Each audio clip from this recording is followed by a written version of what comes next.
दोस्तों, इस वक्त आप आराम से बैठकर इस वीडियो को देख रहे हैं, मगर मैं आपको कहूं, आज जिस जगह पर आप अभी बैठे हैं वह जमीन करोड़ों साल पहले 8,500 डिग्री के तापमान से उबल रही थी, या जिस जगह पर आप बैठे हैं वह जगह लाखों सालों तक बर्फ से ढकी हुई थी। ये दोनों बातें सच हैं। इस 15 मिनट की वीडियो के अंदर आप पृथ्वी के 450 करोड़ साल के सफर को देखने वाले हैं। जिस जगह आज हमारा सौरमंडल है, वहां विभिन्न प्रकार की गैस और धूल के बादल हुआ करते थे। वैज्ञानिकों के मुताबिक इन धूल के बादलों से दूर एक तारा हुआ करता था। वक्त के साथ साथ उस तारे की ऊर्जा कम होने लगी, जिसके कारण उसके अंदर एक विशाल विस्फोट हुआ। विस्फोट की वजह से अंतरिक्ष की धूल एक दूसरे पर दबाव डालने लगी। इस दौरान बादलों में स्थित धूल के कण दबाव और गर्मी के कारण बड़े उल्का पिंड और पत्थरों में परिवर्तित हो गए, और इसी दबाव की वजह से इन बादलों में स्थित रेडियोधर्मी पदार्थ ने गुरुत्वाकर्षण ग्रेविटी का निर्माण किया। इस गुरुत्वाकर्षण के कारण बीच में हाइड्रोजन और हीलियम इकट्ठा होने लगे। बीच के इस भयंकर दबाव के कारण एक विशाल विस्फोट हुआ, और इस विस्फोट के कारण हमारे सूरज का जन्म हुआ। अंतरिक्ष में फैले स्ट्रेट यानी क्षुद्र ग्रहों में भारी वजन की वजह से ये सूरज के करीब आकर उसकी परिक्रमा करने लगे। धीरे धीरे इन एस्ट्रॉयड्स क्षुद्र ग्रहों में बड़े टकराव हुए, जिसके फलस्वरूप बुध, मर्क्यूरी, शुक्र, वीनस, पृथ्वी, अर्थ और मंगल, मार्स जैसे ग्रहों का निर्माण हुआ। वैज्ञानिकों के मुताबिक उस वक्त पृथ्वी और मंगल यानी मंगल ग्रह के बीच थिया नामक ग्रह सूरज की परिक्रमा किया करता था।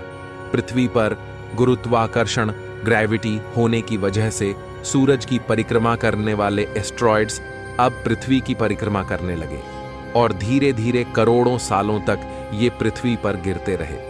ऐसी घटना हमारे पड़ोसी ग्रह थिया पर भी हो रही थी, जिसके कारण थिया पृथ्वी के और करीब आने लगा और आखिरकार पृथ्वी से टकराया। इस भयंकर टकराव की वजह से पृथ्वी के हिस्से कणों के रूप में अंतरिक्ष में फैल गए और एक रिंग की तरह पृथ्वी की परिक्रमा करने लगे। इन्हीं परिक्रमा करते हुए कणों में टकराव होने लगा, जिसके कारण हमारे चांद का निर्माण हुआ। उस वक्त पृथ्वी पर सिर्फ एक ही समुद्र था, और वह था 1900 डिग्री सेल्सियस तापमान पर उबलते हुए लावे का।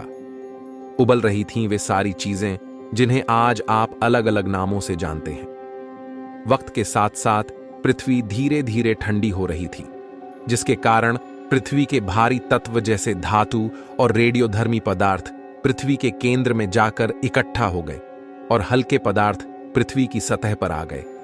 लाखों सालों तक पृथ्वी पर उल्कापिंडों की बरसात होती रही, और इन गिरते हुए उल्कापिंडों में नमक, खनिज, मिनरल्स और पानी जमा था।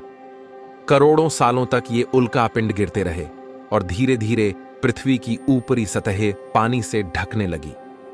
वैज्ञानिकों के मुताबिक यही वह वक्त था जब गहरे पानी के अंदर निकलते ज्वालामुखियों से पहली बार सूक्ष्म जीवों का निर्माण हुआ।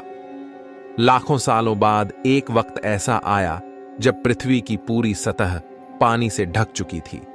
हमारी पृथ्वी के सबसे अंदर का कोर रेडियोधर्मी पदार्थ से बने होने की वजह से हमेशा गर्म रहता है, लेकिन जब भी पृथ्वी की ऊपरी जमीन ठंडी हो जाती है, तब पृथ्वी के अंदर की गर्मी बाहर नहीं निकल पाती, जिसके कारण ज्वालामुखियों का निर्माण होता है। और उस वक्त भी कुछ ऐसा ही हुआ। पानी से ढकी हुई पृथ्वी पर हजारों की तादाद में ज्वालामुखी निकलने लगे, और आने वाले लाखों सालों तक इन ज्वालामुखियों का निकलना जारी रहा, जिससे पानी के ऊपर जमीन का निर्माण हो रहा था। इस वक्त भी पृथ्वी पर वातावरण न होने की वजह से अंतरिक्ष से उल्कापिंडों की बरसात जारी थी। आज से लगभग 300 करोड़ साल पहले पृथ्वी पर ऐसा वक्त आया जब पृथ्वी का वातावरण लगभग स्थिर होने लगा था। ज्वालामुखियों का निकलना धीरे धीरे हो गया था, और पृथ्वी का एक दिन 12 घंटे का हुआ करता था। साल बीतते गए, और धीरे धीरे ये सूक्ष्म जीव विकसित होते गए और समूह में रहने लगे। आज से लगभग 250 करोड़ साल पहले पहली बार पृथ्वी पर ऐसे जीवों का निर्माण हुआ जो जीने के लिए पानी के अंदर के खनिज पदार्थ, मिनरल्स और धूप का इस्तेमाल करते थे और मल त्याग के रूप में ऑक्सीजन बाहर निकालते थे। इस वक्त तक पृथ्वी पर ज्यादातर ज्वालामुखियों का निकलना बंद हो चुका था और इन माइक्रोबैक्टीरिया की वजह से वातावरण में ऑक्सीजन की मात्रा बढ़ रही थी। वातावरण में ऑक्सीजन बढ़ने की वजह से पृथ्वी का वायुमंडल बनना शुरू हुआ और आने वाले हजारों सालों तक वातावरण में ऑक्सीजन की मात्रा बढ़ती रही, जिसकी वजह से पृथ्वी के ज्यादातर हिस्सों में ये सूक्ष्म जीव फैल गए। हजारों सालों बाद एक वक्त ऐसा आया जब पृथ्वी में ज्यादा ऑक्सीजन बढ़ने के कारण ये सूक्ष्म जीव मरने शुरू हो गए। उस वक्त तक पृथ्वी का वातावरण ठंडा होने के साथ साथ ऑक्सीजन से भी भर चुका था, जिसके कारण जमीन और वातावरण में स्थित आयरन यानी लोहे के खनिज पानी में स्थित ऑक्सीजन से प्रतिक्रिया रिएक्ट होने लगे। एक वक्त ऐसा आया जब पृथ्वी की जमीन आज के मंगल मार्स के जैसे लाल हो चुकी थी। वक्त बीतने के साथ साथ धरती की टेक्टोनिक प्लेट में दरार होने लगी, जिसके कारण पृथ्वी के अंदर का लावा जमीन की तरह कई लाखों सालों तक खुला उबलता रहा और यही वह कारण था जिसके कारण पृथ्वी के वातावरण में कार्बन डाइऑक्साइड की मात्रा बहुत बढ़ गई और पृथ्वी पर अम्ल एसिड की वर्षा शुरू हो गई। अम्लीय वर्षा की वजह से पृथ्वी का तापमान घटने लगा और तापमान इतना घटा कि पृथ्वी के ऊपर स्थित पानी बर्फ में परिवर्तित होने लगा।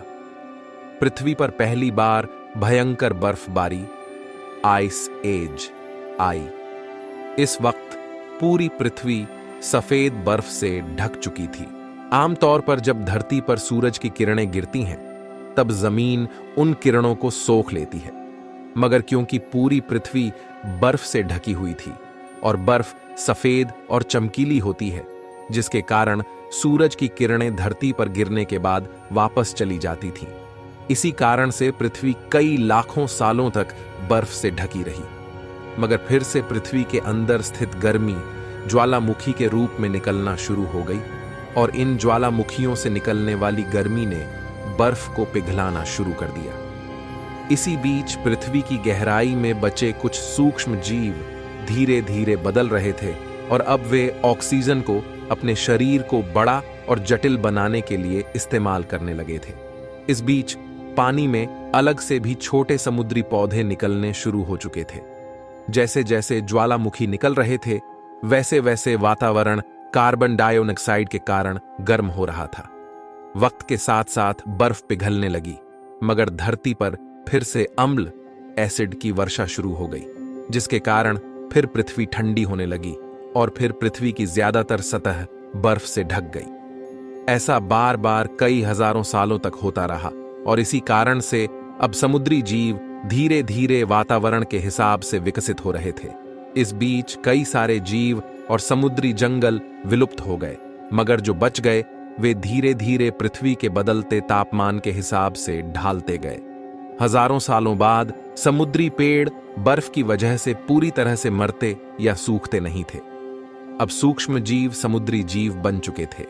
जब फिर से ज्वालामुखियों ने पृथ्वी की बर्फ को पिघलाना शुरू किया, तब यह समुद्री पेड़ जल्दी विकसित होकर फैल गए। धीरे धीरे वातावरण में ऑक्सीजन की मात्रा बढ़ने लगी और पृथ्वी पर होने वाली अम्लीय एसिड की वर्षा कम होने लगी।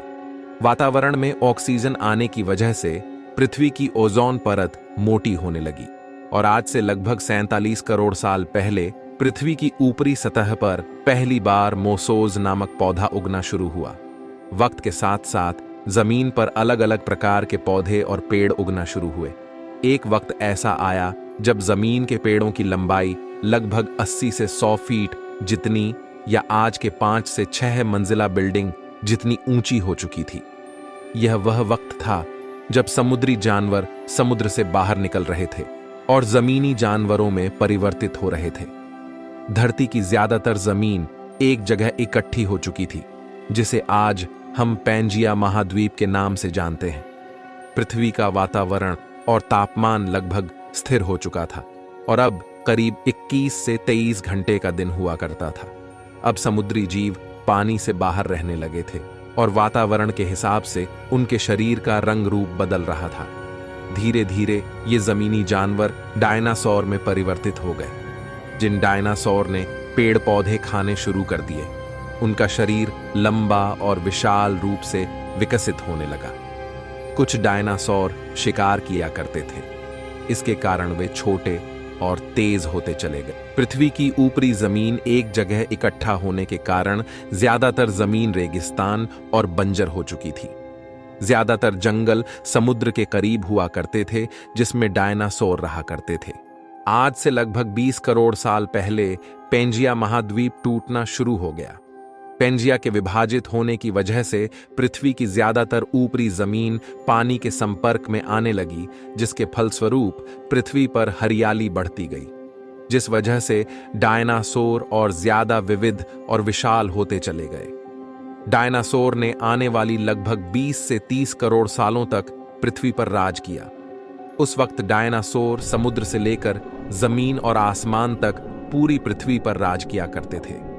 इस दौरान अफ्रीका का टूटा हुआ भारत सीधे आकर आज के तिब्बत से टकराया और इस टकराव की वजह से हिमालय का निर्माण हुआ।